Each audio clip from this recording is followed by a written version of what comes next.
ሰላም ጤና ይስጥልን ተመልካቾቻችን ከአንከር ሚዲያ ዝግጅት ክፍል ያክብሮ ሰላምታችን እናቀርባለን። ዓለም በከፍተኛ ደረጃ ያወገዘው ኢትዮጵያውያንም ብዙም ስሜት ያልሰጣቸው የአብይ አህመድ ምርጫ በዛሬው ዕለት እየተካሄደ እንዳለ ለማወቅ ተችሏል። ምርጫውን በተመለከተ የተለያዩ ሚዲያዎች ዘገባ በማውጣት የህዝብ ተሳትፎ የተቀዛቀዘበት በአብዛኛው የኦሮሚያና የአማራ ክልሎች ምርጫ ያልተካሄደባቸው ስፍራዎች የሚበዙበት እንደሆነ እየገለጹ ነው። በምርጫው ዙሪያ የአማራ ፋኖ ብሔራዊ ንቅናቄ የህዝብ ግንኙነት ክፍል ኃላፊ አርበኛ አስረስ ማረዳምጤ ሁኔታውን እየተከታተለ መረጃዎችን ለኢትዮጵያ ህዝብ እያቀረበ ይገኛል። የተወሰኑ ደቂቃዎችን ከአርበኛ አስረስ ማረ ጋር እቆያለሁ። በጣም አመሰግናለሁ። አርበኛ አስረስ፣ ትላንት ተወያይተናል። ምርጫው ምን ሊመስል እንደሚችል ምርጫው እንደተጠበቀው የአብይ አህመድ ቲያትር ሆኖ እንደቀጠለ ነው ያለው ማለት እንችላለን። ያንተ ድምዳሜ ምንድነው? አመሰግናለሁ መሳይ። ትላንትና በነበረን ውይይት እንዳነሳውልህ አብይ አህመድ ሰባተኛው ምርጫ የሚለው የደም ድግስ ሊከናወን የሚችልበት እድል ፈጽሞ እንደሌለ ምክንያቶቹን በማስቀመጥ ጭምር ለመግለጽ ሞክሬያለሁ ለአድማጮች። አንደኛው ነገር አንድን ምርጫ የሚያደርጉት እንደው በቅንጦት ደረጃ የምናነሳቸውን ዓለም አቀፍ ስታንዳርዶችን ብቻ ሳይሆን የሰላምና የደህንነት ሁኔታ የሌለ መሆኑን፣ የህዝብ ተሳትፎ የሌለበት መሆኑን፣ በየትኛውም ዓለም ምርጫ ያለ ዜጎች ተሳትፎ ከነችግሩም ቢሆን ተደረገ ሊባል በማይችልበት ሁኔታ በአጠቃላይ ኢትዮጵያ ውስጥ አሁን እየተካሄደ ያለው ምርጫ በተለይ ደግሞ አማራ ክልል ውስጥ ምርጫ እናደርጋለን ተብሎ የሚጠቀሰው ነገር ያለ ህዝብ ተሳትፎ ያለ ዜጎች ተሳትፎ ሊደረግ ይችላል የሚል በጣም በሚያሳፍር ሁኔታ ነው አቋም ተይዞ አገዛዙ እንቅስቃሴ ሲያደርግ የነበረው። ያ እንዳይሆን አስቀድሞ ድርጅታችን ከህዝብ ጋር በመምከር የያዘው አቋም ነበረ። ያንን አቋሙን መጋቢት 6 2018 ዓ.ም ይፋ ካደረገ ጊዜ ጀምሮ የተለያዩ ስራዎችን ስንሰራ ነው የቆየ ነው። ከነኚህም መካከል አንደኛው የህዝቡን ፍላጎት በአደባባይ ለዓለም ማሳየት ነበር። በዛ መሰረት ህዝቡ በአደባባዮችን ወጥቶ ምርጫ የሚያስደርግ ነባራዊ ሁኔታ የሌለ መሆኑን በይፋ ገልጿል።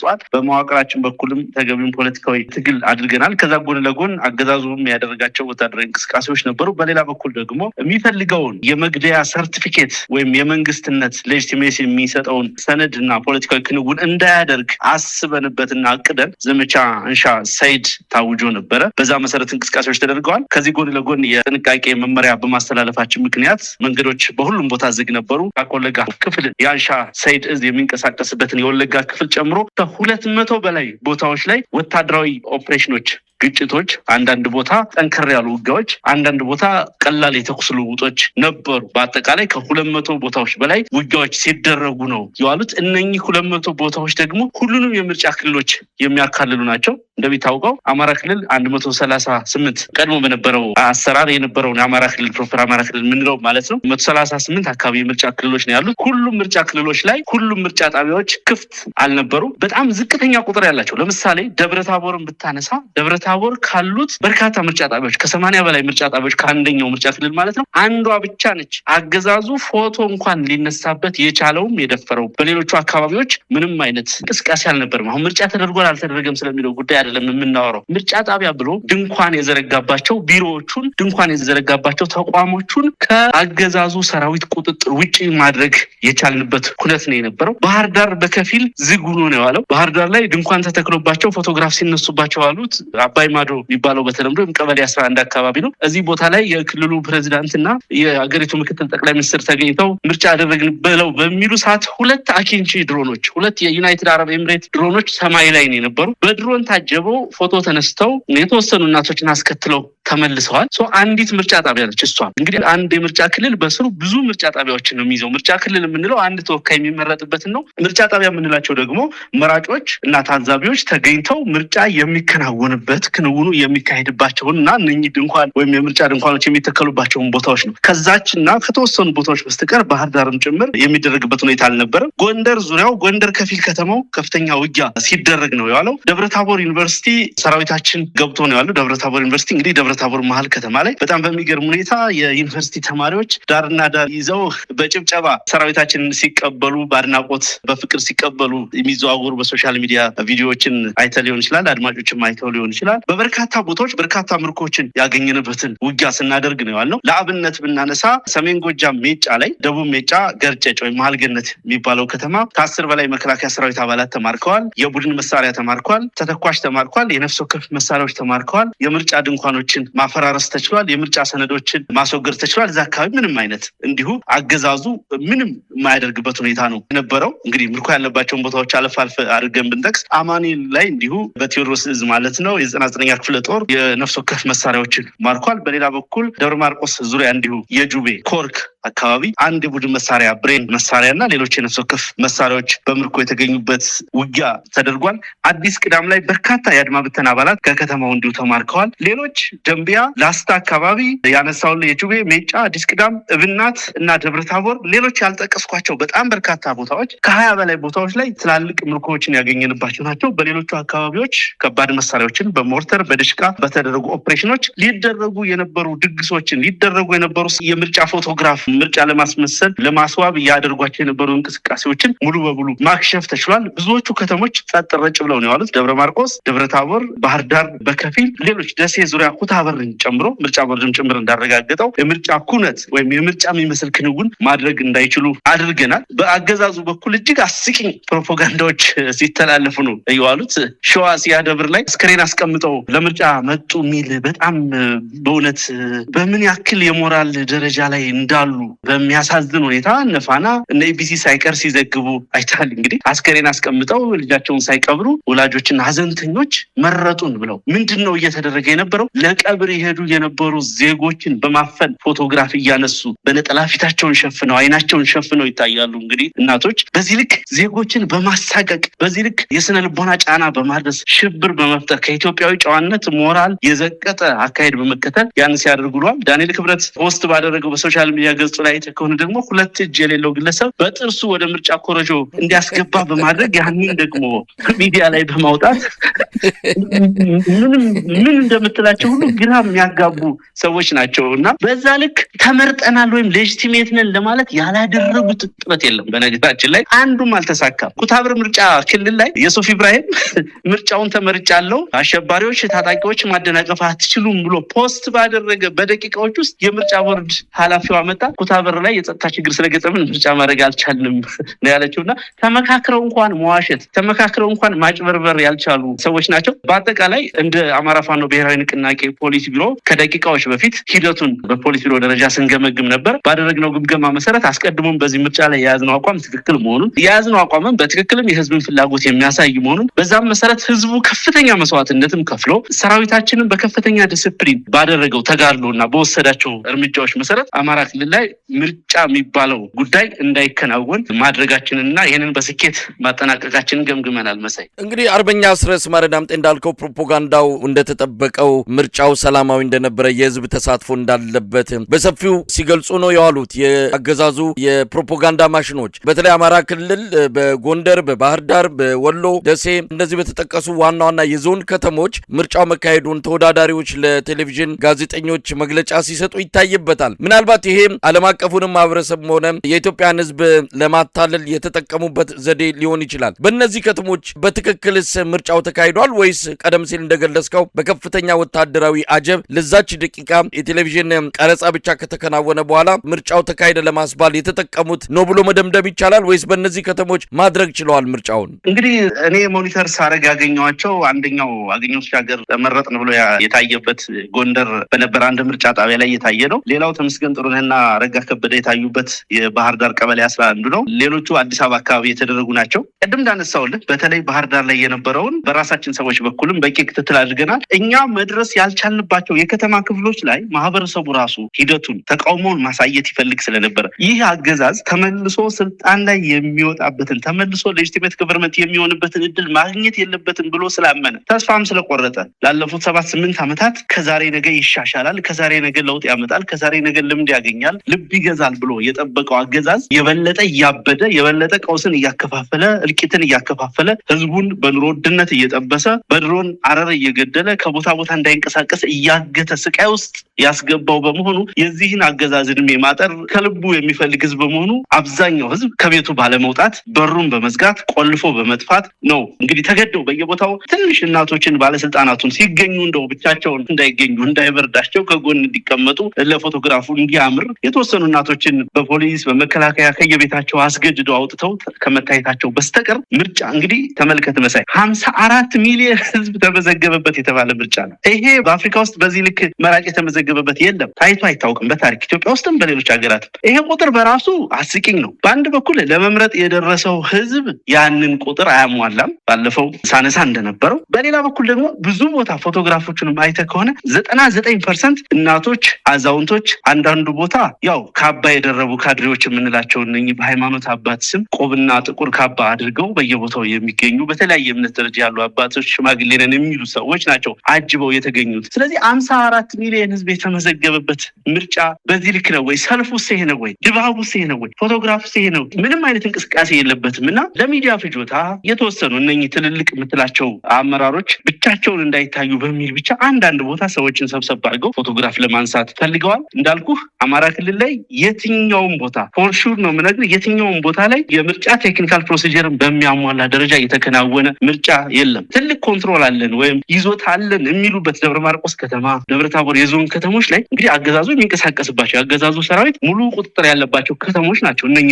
እነዚህ ከተሞች ላይ እንኳን በሙሉ ምርጫ ጣቢያዎች ማድረግ አልቻሉም። 1፣ 2፣ 3 ከዚህ በላይ የበለጡ አይደለም። አንድ የምርጫ ክልል ግን ስንት ጣቢያዎች አሉት? በብዙ 10 የሚቆጠሩ ወደ 100 የሚጠጉ የምርጫ ጣቢያዎች ነው ያሉት እና አልተደረገም። ኤኒዌር አልተደረገም። እዚህ ብቻ ሳይሆን ምስራቅ ወለጋ 4 ወረዳዎች ላይ ይኸው ምርጫ ማድረግ አልተቻለም። ጦርነት ነበር የዋለው በእነኛ አካባቢዎች። አንሻ ሰይድ ህዝብ በሚንቀሳቀስባቸው ቀጠናዎች ለምሳሌ ጃርቴ ወረዳ ላይ ብትወስድ ጃርዴጋ፣ ደርጌ፣ ኮቲቻ፣ ጨካና ሀሮሃቦ የሚባሉ ትናንሽ ከተሞች ላይ እንዲሁ ሰቀላ ወረዳ፣ ሆዲት፣ ሀርቡ፣ ሲደን፣ ሀርጎ እና ሲደን፣ ሂረሙ ወረዳ፣ ጨቢ፣ ውልማይ፣ አሹ፣ ሱሬደሮ፣ ዋስቲ የሚባሉ አካባቢዎች ላይ ከፍተኛ ውጊያ ሲካሄድ ነው የዋለው። አንዳንዶቹ ቦታዎች ላይ እስካሁን በፋኖ ውጊያ ተጠቅሟቸው የማያውቃቸውን ሮኬት የሚያስወነጭፉ ተሽከርካሪዎችን ተጠቅመዋል ወለጋ ውስጥ። ስለዚህ የአማራ ፋኖ ብሔራዊ ንቅናቄ ቁጥጥር ባለባቸው የትኛውም ቦታዎች ላይ ምርጫ አልተደረገም። እንግዲህ አገዛዙ ያው ምን ይናገራል ምን ያውጃል የሚለው የሚጠበቅ ነው። ባለስልጣናቱን ለማጀብ ምርጫ የተደረገ ለማስመሰል ለቀረጻ፣ ለቪዲዮ፣ ለፎቶግራፍ ፐርፐዝ ግን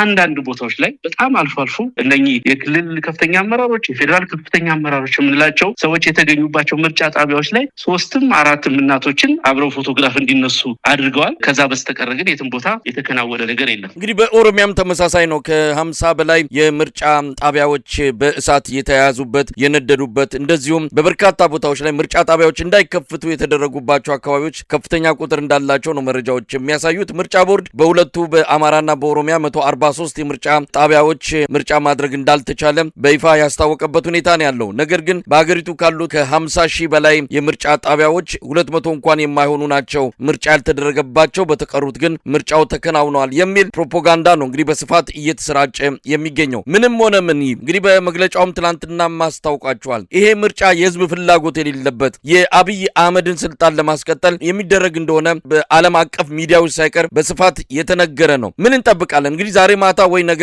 አብይ አህመድ ምርጫውን አሸንፊያለሁ ብሎ እንደተለመደው ያውጃል። ግን የኢትዮጵያ ጉዳይ ይጠናቀቃል ወይ? በዚህ ምርጫ የኢትዮጵያ ህዝብ ፍላጎት ባልተገለጸበት ሁኔታ ለውጥ ይመጣል ወይ? ምን እንጠብቃለን? እንደው አርበኛ አስረስ ይሄንን የምርጫ ክንውን ወይም ይሄንን የምርጫ ሂደት አገዛዙ የሚፈልገው ቅቡልነቱን ለማግኘት እንጂ መንግስቱ ነው የቀጠለው በጉልበት እንደሆነ ይታወቃል። የአማራ ክልል ላለፉት 3 ዓመታት በወታደራዊ አገዛዝ ስር ነው ያለው። መደበኛ የብልጽግና መዋቅር ከፈራረሰ ቆይቷል። በሌሎች የኢትዮጵያ አካባቢዎችም ተመሳሳይ ነው ያለው። ከትግራይ ክልል ጋር ያለው ነገር የሚታወቅ ነው። ኦሮሚያም በከፊል እንደዛው ነው። አዲስ አበባ ዙሪያ ያለው ነባራዊ ሁኔታ የሚታወቅ ነው። ከአዲስ አበባ ወደ ክልል ከተሞች እንቅስቃሴ የማይደረግበት፣ ከአንድ ቦታ ወደ ሌላ ቦታ መደበኛ ነገሮች የቆሙበት ወቅት ነው ያለው። ሙሉ ሀገሩ ጦርነት ውስጥ ነው ያለው። ስለዚህ አገዛዙ የተሸነፈው አስቀድሞ ሰላማዊ እንቅስቃሴዎችን ሲከለክል፣ በሰላማዊ መንገድ የቀረቡለትን ጥያቄዎች ላለመመለስ ሲፈልግ፣ ከዚህ በፊት አማራ ክልል ላይም ሌሎች አካባቢዎች ላይም ይደረጉ የነበሩ ችግሮችንና መንግስት መር ቀውሶችን እንዲያቆም ተደጋጋሚ ጥያቄዎች ቀርበው ነበር። ለነዛ ጥያቄዎች መልሱ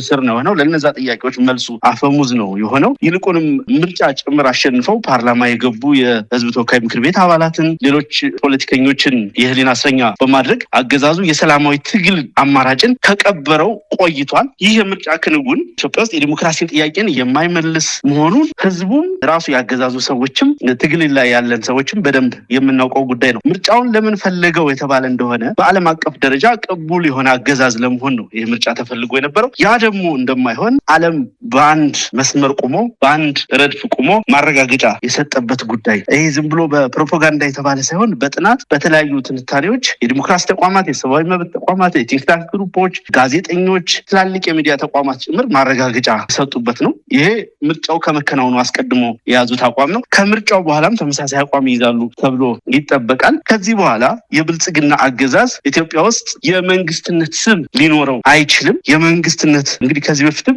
በመንግስትነት ስም ወይም ደግሞ ለምሳሌ መከላከያ ተቋሙንም የሚመራው ሌሎች ኢንስቲትዩሽኖችንም የጭቆና መሳሪያ ማድረግ የቻለው ቢያንስ ስታንዳርዱን እንኳን ባያሟላ ምርጫ አድርጓል፣ መንግስት ሆኗል በሚል ዓለም አቀፋዊ እውቅና ነበረ። ከዚህ በኋላ ያ እውቅናው የለም። አንድ አገዛዝ ወይም አንድ መንግስት በተቀመጠለት መደበኛ ጊዜ ውስጥ ምርጫ ማድረግ ካልቻለ ተከትሎ የሚመጣው ነገር ኮንስቲቱሽናል ክራይሲስ ወይም ቀውስ ነው የምትለው። ህገ መንግስታዊ ቀውስ ማለት በህገ መንግስቱ መሰረት አሁን ስራ ላይ ባለው ህገ መንግስት መሰረት የተቀመጠውን ቅድመ ሁኔታ አለማሟላትን የሚመለከት ነው። ከዛ ቀጥሎ ሊመጣ የሚችለው ነገር ሌሎች የፖለቲካ ኃይሎች አንድ ኢሌጂቲሜት የሆነ ቡድን እንደ መንግስት አክት ሊያደርግ ስለማይችል መንግስት አለመኖሩን አገዛዝ አለመኖሩ ታውቆ ከዚህ በኋላ ሁሉም የኢትዮጵያ የፖለቲካ ኃይሎች በጋራ የሚያካሂዱት ብሔራዊ ንግግር፣ ብሔራዊ ውይይት ነው ሊኖር የሚገባው። ያንን ተከትሎ የሽግግር መንግስት ወይም የባላደራ መንግስት ወይም ሌላ ጊዜውና ዘመኑ የሚፈቅደውን ፕላትፎርም ማዘጋጀት ያስፈልጋል። ህዝቡ ከዚህ ክንውን በኋላ ከዚህ ሂደት በኋላ የብልጽግና አገዛዝ መንግስት እንዳልሆነ አውቆ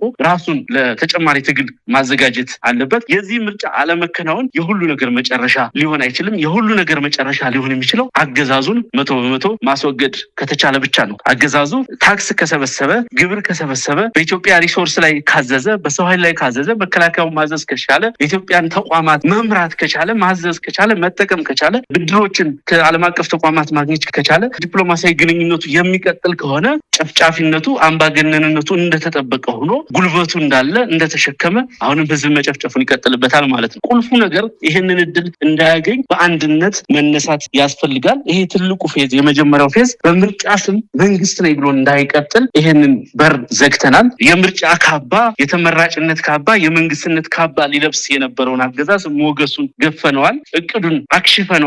ከህዝብ ጋር በመሆን በህዝባችንና በሰራዊታችን መስዋዕትነት ይህንን ፌዝ በድል አጠናቀናል። ይህንኛውን የትግል ደረጃ፣ ቀጣዩ የትግል ደረጃ ደግሞ አገዛዙ ሙሉ በሙሉ ማስወገድ ነው። ከዚህ ከፍ ያለ መስዋዕትነት፣ ከዚህ ከፍ ያለ ቁርጠኝነት፣ ከዚህ ከፍ ያለ መደራጀት፣ ከዚህ ከፍ ያለ መተባበር የሚፈልግ የትግል ደረጃ ቀጥሎ የሚመጣ ነው የሚሆነው። በዛ ልክ ራሳችንን ለዛ ዝግጁ አድርገን የአማራ ፋኖ ብሔራዊ ንቅናቄ ከፍተኛ አመራር ተገቢውን ሊደርሽፕ በጉዳዩ ላይ እየሰጠ የሚቀጥል ነው የሚሆነው። በነገራችን ላይ ኦፕሬሽኖቻችን ለዛሬ ብቻ ታስበው የታቀዱ አይደለም። ቀጣይነት የሚኖራቸው ዘመቻዎች እና በትብብር የሚደረጉ እንቅስቃሴዎች ተጠናክረው ይቀጥላሉ። በዚህ አጋጣሚ በህዝቡም በወጣቱም በሌላውም አካባቢ ከፍተኛ የሆነ ሞራልና መነቃቃት ፈጥሯል። ዛሬ ለምሳሌ ብዙ ቦታዎች ላይ በከተሞች የሚኖረው ህዝብ ለምንድነው ኦፕሬሽን የማይደረግ? እንዴት ከዚህ በኋላ ይህን ያክል መስዋዕትነት ተከፍሎ እንደዚህ እየጨፈጨፈን በራሳችን ሀብት በራሳችን ገንዘብ በራሳችን ስም መንግስት የሆነ አካል ወራሪ ሰራዊት አሰማርቶ እየደፈረን እየዘረፈን እየጨፈጨፈን እየገደልን ከልማት ነጥሎ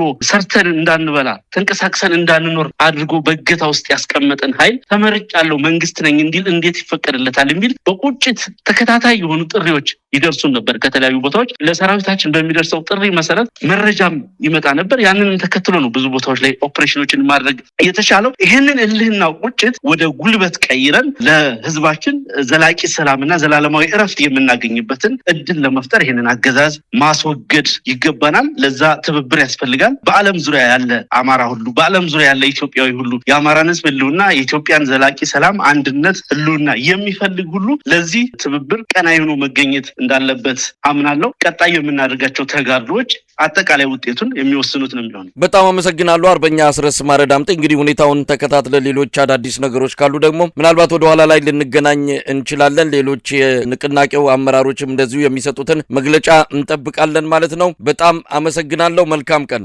አመሰግናለሁ።